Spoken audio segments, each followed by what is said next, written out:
За сайн байцгаана уу. Хууль тогтоол дундаас та бидний хамгийн өндөр ач холбогдол өгөх ёстой зүйл бол өнөөдөр хэлцэж байгаа энэ төсвийн гүйцэтгэлээ.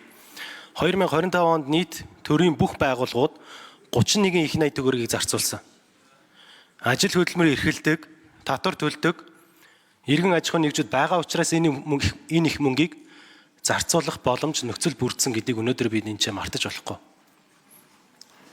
Зарцуулсан төсвийн үр дүнгээ шалгаж, асуух, сайжруулах, өндөр ач холбогдол өгөх ийм ажил дээр их хурлын гишүүд та бүхэн маань үүргээ сайн биелүүлээсэй гэж сануулж хэлье.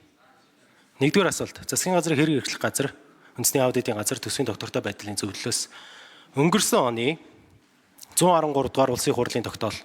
7 дугаар зүйл. Төсвийн жил бүрийн гүйцэтгэлд Монгол улсыг 2026-аас 2030 онд хөгжүүлэх 5 жилийн үндсэн чиглэлийн үр дүнгийн хяналт шинжилгээ, үнэлгээний шалгуур үзүүлэлт, зорилттой төвшөнд заасан, зорилттой төвшөнд хүрсэн эсэх. Тухайн онд хүрсэн төвшин. Төсвийн гүйцэтгэлээр хүрсэн төвшнийг тус тусгаж, Монгол улсын их хурлд өргөн мэдүүлж байх гэж заалт тусгасан. Ийм санал гаргаж оруулсан энэ их хурлын тогтоол дээр. Энэ 1000 гаруй хуудас тайлангаас харахад энэ 7 дугаар заалтыг хэрэгжүүлээг байна. Хүрсэн үр дүнгээ 36 төсвийн ерөнхийлөн захирагч бүрээр гаргах энэ ажлыг хизээ хийх вэ? Ирэх жил энэ орж ирэх үү? Үргэлжлүүлээд хэрэг эрхлэх газраас 82 тэрбум төгрөгийг өнгөрсөн жил зарцуулсан байна. Төрийн өмчийн бодлого зохицуулалтын газар бас хамт хариулаасаа гэж бодож байна. 5 жилийн үндсэн чиглэлийн 7-гийн 3-5-1 төрийн болон орон нутгийн өмчийн үр ашгийг нэмэгдүүлнэ гэж байгаа. Хөрөнгийн өвөөжийг төрийн өмчт компани болон орон нутгийн өмчөд аж ахуйн тооцоод үйлдвэрийн газраар гаргаж байгаа. 2025 оны байдлаар хэдэн хувьтай байгаа вэ? Эдийн засгийн хөгжлийн яам 134 тэрбум төгрөгийг зарцуулсан байна. 4.1-4 өрхийн бодит орлогыг нэмэгдүүлсэн зорилт тавьсан. Жил бүр 5%. 2025 онд хэдэн хувиар нэмэгдүүлсэн бэ? 4.1-5 үндэсний баялагын сангийн иргэдэд хүрэх өвөөжийг нэмэгдүүлнэ гэсэн өнгөрсөн оны байдлаар хэдийн хэмжээний төсвийг та бүхэн энд бүрдүүлсэн байна вэ? Боловсролын яам 3.9 их найт төгрөг зарцуулсан. 1.1-2.2 мэрэгжлийн багшаар бүрэн хангагдсан төрийн өмчийн ерөнхий боловсролын сургуулиудын тоог нэмэгдүүлнэ. Хувийг нэмэгдүүлнэ гэсэн ба. 25 оны гүйцэтгэлээр хэдэн хувьд өрсөн байна вэ? Авилгатаа тэмцэх газар 51 тэрбум төгрөг зарцуулсан. 7-гийн 1.1 авилгын төсөөллийн индексийг 33 байгааг өсгөнө гэсэн тоо тавьсан. Энэ жилийн үед 34 болгоно гэсэн. 2025 оны гүйцэтгэлээр хэд байгаа вэ? Байгаль орчны яам 222 тэрбум төгрөг зарцуулсан. 6-гийн 2.1-1 Улаанбаатар хотын агаар дахь PM2.5 тоосон цэргийн хэмжээг буулгана гэсэн зорилт тавьсан. Өнгөрсөн жилийн байдлаар ямар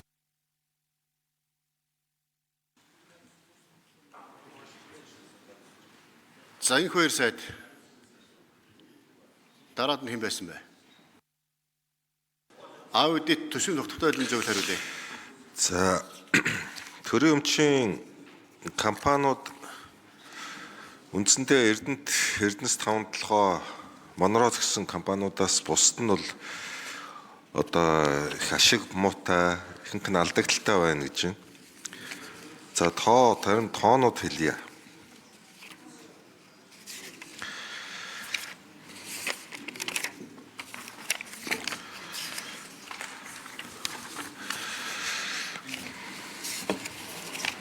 За нийцдээ 2025 оны санхүүгийн тайлангаар бол 69 төрийн өмчит компани 32 нь алдагдaltaй, 37 нь ашигтай ажилласан. За эндээс Эрдэнэс Монголын нэгдлийн харьяа компаниудыг оролцоод тооцох юм бол 49 нь ашигтай, 49 нь бол алдагдaltaй компаниуд байна. Хамгийн их алдагдaltaй 20 компаниг Хөгжлийн банк 5-7 түвш тэргүүлж байна. За хамгийн их өндөр ашигтай компаниг Эрдэнэс Монгол, Эрдэнэс 5-7, Эрдэнэт үйлдвэр эзэлж байна. За энэ доктор их олон үзүүлэлтүүд яригданаа. За юун түрүү эрх зүйн орчны асуудлыг бид дөнгөж сая энэний өмнө төрийн өмчийн компани ил тод байдлын тухай анхдагч бидаасан хуулийг гарах асуудлыг ярьж байна. Ер нь манай улсын төрийн өмчийн компаниудын эдийн засгт оролцооны асуудлыг бол их олон жилийн турш ярьж байгаа. Засгийн газрын хэрэглэх газрын сайдын тушаалаар энэ асуудлыг ер нь тогтцоор нэг судалж үзье гэдэг ажлын хэсэг ямарсан гараад одоогийн байдлаар нэг сар ажиллаж байна. За энэ бол би нэлээд удаан хугацаанд үе шаттай их олон реформ хийгдэх юм байна гэж ойлгож байгаа. Хууль гарсны дараа намар ямар ч байсан бид төрийн өмчийн компаниудын талаар баримтлах бодлогоо оруулж ирнэ. Урьдчилсан байдлаар би хэллээ. Урьдчилсан байдлаар одоо 1 сар ажилласан ажлын хэсгийн хүрээнд авч үзэхэд боловсролын салбар дахь төрийн оролцоо 80 орчим хувьтай байна.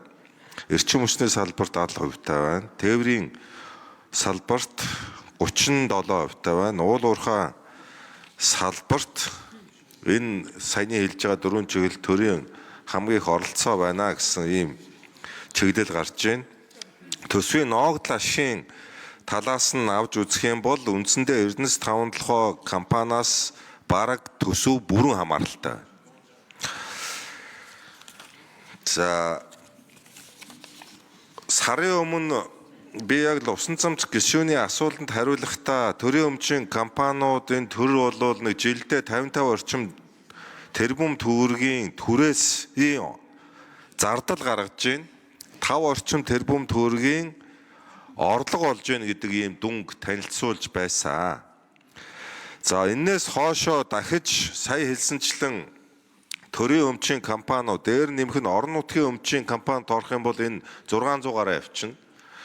За ингээ бүгдийн ер нь рүү н орох нүсэр ажил хийгдэж байгаа. За танд сарын өмнө хэлжсэн тооноос дахиад тоо маань өөрчлөгдсөн. Одоогийн байдлаар. Одоогийн байдлаар ингээд дахиад гарсан чинь энэ түрээс төлж байгаа дүн нэмэгдэж байна. 2026 оны одоо энэ төсөв дээр орон байр түрээсийн зардал төрийн өмчийн компаниуд дээр гарч үзэхэд одоогийн байдлаар 105.3 тэрбум төгрөг зарцуулсан ийм байдал гарч ирж байна. Сарын өмнө бол би танд 55 тэрбум гэж хэлж ирсэн. Шалгаад яваад байгаа. Одоо сарын хугацаанд шалгаад үзэхэд дахиад энэ дүн 2 дахин нэмэгдсэн. Ийм байдалтай байна. За энийг байгууллага болгоноор нь авч үзэж байна. За хамгийн одоо түрээс болон түрээсийн орлого, түрээсийн зардлыг нь авч үзэхэд За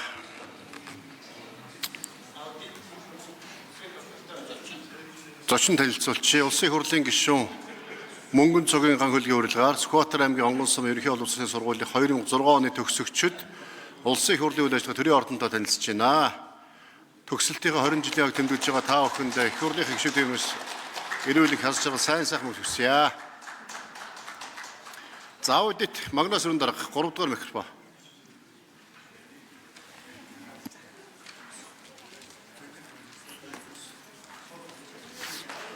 Төсвийн тогтоолыг зөвлөж байгаарай. Асуултанд хариулъя.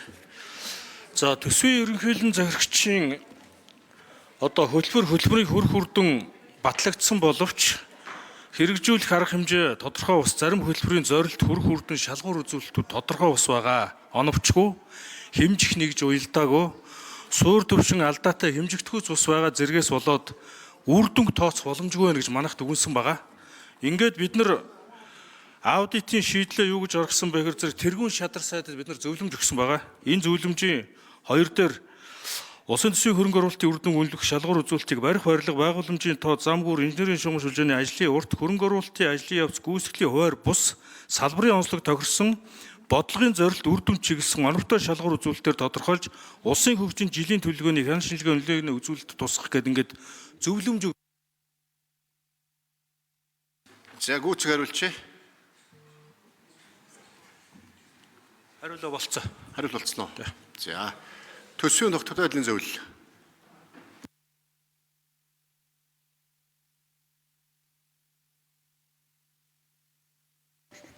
Дөрөвдүгээр микрофон. За. Төсвийн тогтвортой байдлын зөвлөлийн гишүүн инх бод. За Лусан Чамц гишүүний асуултанд хариулъя. Тэгэхээр хөгжлийн бодлого өдөр түүний удирдлагын тухай хууль болон төсвийн тухай хууль хооронд бол үндсэндээ хэрэгжилт сул байгаа. Бид нар та бүхэн мэдж саяхан 1 сарын өмнө 2025 оны хөгжлийн гүйцэтгэлийг бид нар дүгнсэн.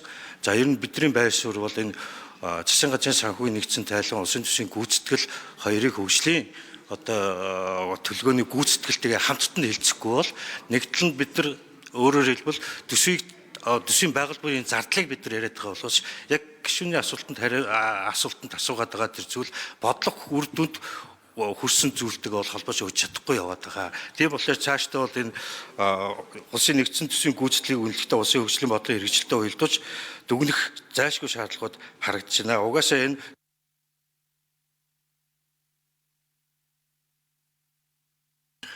За гүйцэг хариулч 4.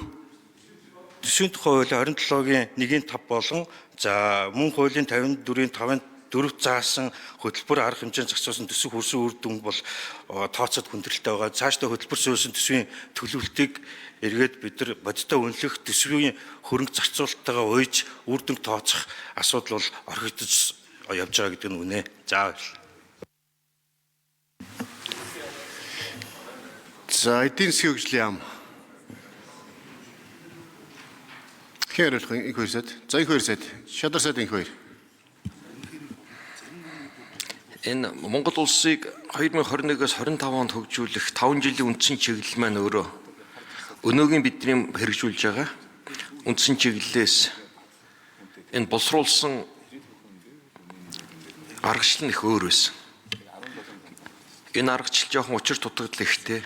Тэгээд бид нэлээд нэг тойрж иж шинэ хууль эрх зүйн орчин бүрдүүлээд энэ үр дүн цуурлсан хэмжигдэхүй зэм аргачлалаар одоо 26-аас 30 оноо боловсруулж үүнд дээрээс суурилсан аргачлалаар нь үр дүнгийн дүгндэг хэмжигдэхүйс хэлбэрээр ингэж өргөн бариад хэлцээ явж байгаа. За энэ 25 он бол яг өмнө эдийн засгийн хөгжлийн яам гэж байгуулагдаагүй байсан үеийг өргөн барьсан юм бодлого байгаа. Тухайд одоо засгийн газрын хэрэглэх газар боловсруулж өргөн барьж исэн байгаамаа. За энэ дээр өрхийн бодит орлогын асуудлыг байгаа. За 2024 оны гүйцэтгэлээр өрхийн бодит орлого 11% гарсан. За энийг цаашид жил бүр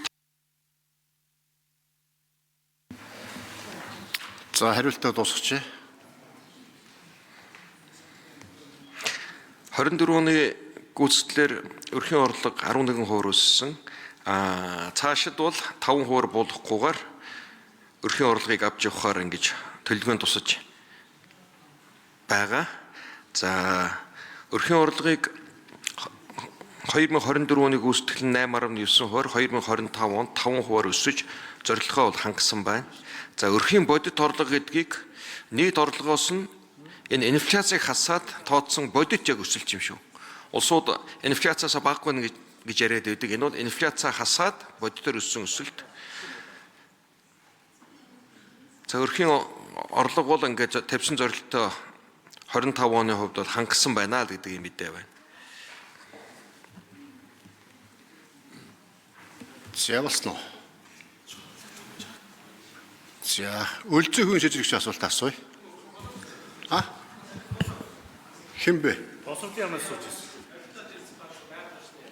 За боловсролын яам.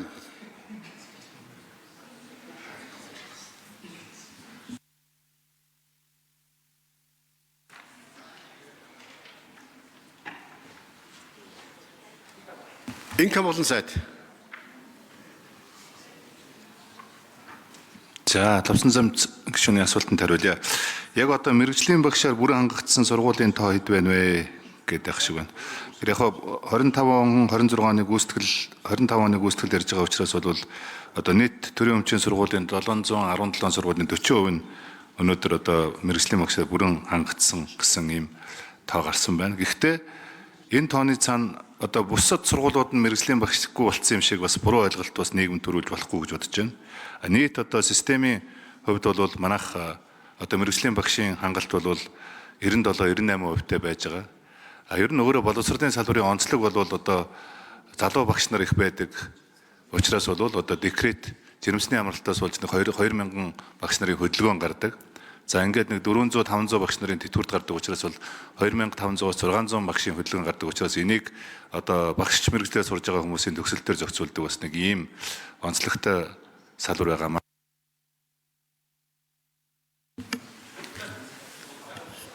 За аюулгалтай тэмцэх газар нөгөө заалан сууж байгаа гэсэн үү? Дэд дарга. За бэлдэж байгаараа одоо хэн хариулна? Байгуулагч нэм хариулж тэр хооронд. Санд өчр сайд. За, Лувсан жамсгийн асуултанд хариулъя. Өнгөрсөн 2025-26 оны агаарын бохирдлын ер нь хэдийн хэмжээгээр буурсан бэ? Тэр дундаа нарийн ширхтээ тоосонцор PM 2.5 яаж буурсан бэ гэж асууж байна. За өнгөрсөн 25-аас 26 оны өвөл бол ер нь бас Улаанбаатарт агаарын бохирдлоо тэмцэх чиглэлээр нэлээд олон ажлууд хийсэн. Зарим айл өрхүүдийг одоо нарны паналаар хангах, цахилгаан халуугаар хангах, за 20 орчим айл өрхүүдийг орон сууцанд одоо оруулах. За нөгөө талаар өвлийн түлшний хэрэгцээг одоо бас сайжруулсан түлх арга хэмжээг авч хэрэгжүүлсэн. Энэний хүрээнд бол нийтдээ 2025-аас 26 оны өвлжилтийн бэлтгэл ажлын хүрээнд түлшний хэрэглээнд сайжруулсан түлш хэрэглэснээр өмнөх 24 онтой харьцуулахад одоо PM 2.5-ын тоосон цэрийн хэмжээ бол 30.4%-аар буурсан гэсэн ийм одоо статистик тов баримт гарсан байгаа гэдгийг бас хэлье. За аюулгуутай тэмцэх газар нөгөө зааланд байгаа тийм үү? Үндсэн их засаг танхим холбогдол баймарэ. За тэр хооронд зочин танилцуулж бай. Тамгай газар.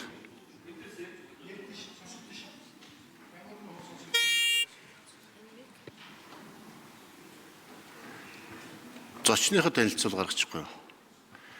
Аранга аймгийн Цэцэрлэг сумын ерөнхий боловсролын сургуулийн 2006 оны төгсөгчид улсын их хурлын үйл ажиллагаа төрийн ордонтой танилцж байна. Төрийн ордонтой танилцж байгаа төгсөлтийн 20 жилээ тэмдэглэж байгаа та бүхэндээ их хурлынхаа нийт гишүүдийн нэрийн ус эрүүл их хас жаргал сайн сайхан мөн өгсөөрэй.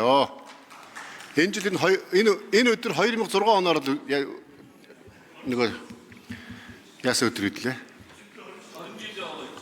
Харин тийм байна. За бэлэн болсноо. Нөгөө зал. За Лувсан Жамс шүү асуултаа асууж тодруулж. Тийм энэ хүрэх үр дүн тодорхойгүй хэмжих арга зам нь байхгүй гэсэн тийм шалтгаан байсан учраас 5 жилийн үндсэн чиглэлээр бүгдийг засч өгөөд 516 шалгуур үзүүлэлтүүдийг гаргаж өгсөн. Заримыг нь тооцох гэж оруулж өгсөн. Тэгээ эндээ бэлдэх ёстой бид нар 26 онд бид нар бас хэмжиж чадсангүй гэж суухгүй тулд 25-ныхоо гүйцэтгэлийн энэ дэр хэмжиж орж ирээгээд баталгад нь чилсэн дараа нь чилсэн ингээд босонгүй гэж бүгдээр яриа суужиж болохгүй. Эдийн засгийн хөгжлийн сайд эхний зорилтоо бол биелүүлсэн байна баяр хүргэе. Хоёрдугаар нь үндэсний баялагын сан дээр 25 онд хэдэн төгрөг төлөвлөсөн бэ гэдгийг тодруулга авъя. Боловсролын ам бол 40% бүрэн хангагдсан гэж байна. Та бүхэн 27 онд хүрэх байсан төвшингээ давуулан биелүүлсэн байна гэж ойлголоо. Баяр хүргэе. Авилгатай тэмцэх газар заавал энэ дээр хариултаа авмаар байна. Хамгийн сүүлд нь хэрэг эрхлэх юм бэ гэхээр сайд асууя. Энэ бусад яамдууд төсөв ерөнхийлөгчийн захирагч нарын энэ үр дүнг нь танаа дээр уг нь хэмжиж шалгаад гаргах ёстой. Хөрөнгийн өгөөжийг төрийн өмч орон нутгийн өмчөөр нь л тодорхой хэлээд өг. За авилгатай тэмцэх газар аз жаргал дарга 4-р микрофон. Нэг. За гишүүний асуултанд хариулъя. Авилгатай тэмцэх газар аз жаргал. За 2024 онд гишүүн авилгын төсөөлийн индекс ярьж байна гэж ойлгосон 33-аас 31 оноотой байгаа. За энэ индекс бол 13 үзүүлэлтээр дүгнэгдээд энэ жил 2025 он бол 9 үзүүлэлтээр нь дүгнэгдсэн байж байгаа Монгол улс. Тэгээ энэ дээр яг өргөн хүрээнд нөгөө улс төрийн намын санхүүжилт төрийн өмчийн компаниудын засаг л тэгээ нөгөө төрийн шийдвэр гаргахад одоо иргэдийн дуу хоолой хэвлийн эрхчлөө гэсэн энэ өргөн үрээнүүдийг амарж байгаа. За 2023-аас 2030 онд одоо хэрэгжүүлэх авилгатай тэмцэх үндэсний хөтөлбөрийг улсын хурлаар батлуулаад ингээ ажиллаж байгаа.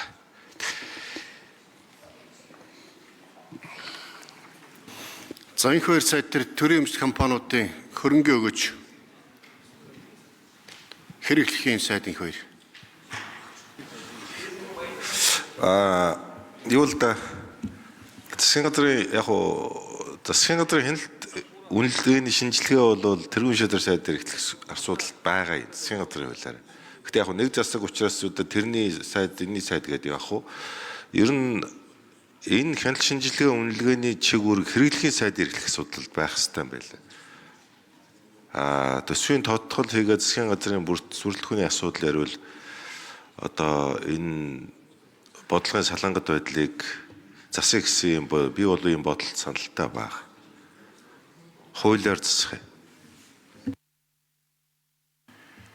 Тэг хөрөнгөний өгөөжийн хувьд бол нэг хэсэг компаниудын тариф барьцсан одоо эрчим хүчний компаниудын тэрнээсээ болоод эрчим хүчний компаниуд алдагдaltaй ажилладаг.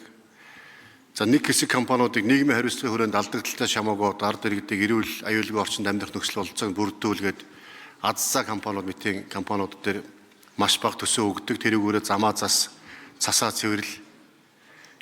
Ингээд иймэрхүү олон компаниуд одоо аззаа хэд 20-30 компани, эрчим хүчний компани 40-од компани. Тоогоор олон боловч алдагдлын хэмжээнд харьцангуй бага. Цөөхөн уул уурхайн компаниуд нь ашигтай ажилладаг, харьцангуй өндөр ашигтай ажилладаг. За яг бизнестэй өрсөлддөг хэдэн компани байд юм байна лээ. Хувийн хвшилтэд өрсөлддөг төрийн банк, мэдээлэл сүлжээ холбоо зэрэг шаардлагагүй. Эдгээрэл бол англиар янзлах хэрэгтэй юм байл л д. Ер нь бол орлого ордоггүй, өгөөж өгдөггүй компани үдэндээ байх хэрэггүй л д. Гэтэл нөгөө талд нийгмийн хариуцлага төр заавал ард түмнийхээ өмнө ачаа өрөх ёстой асуудал байгаад байна. Ийм л хэдийн ялгаатай байлаа. За, Өлзий хүүгийн шийдвэр асуулт асууя.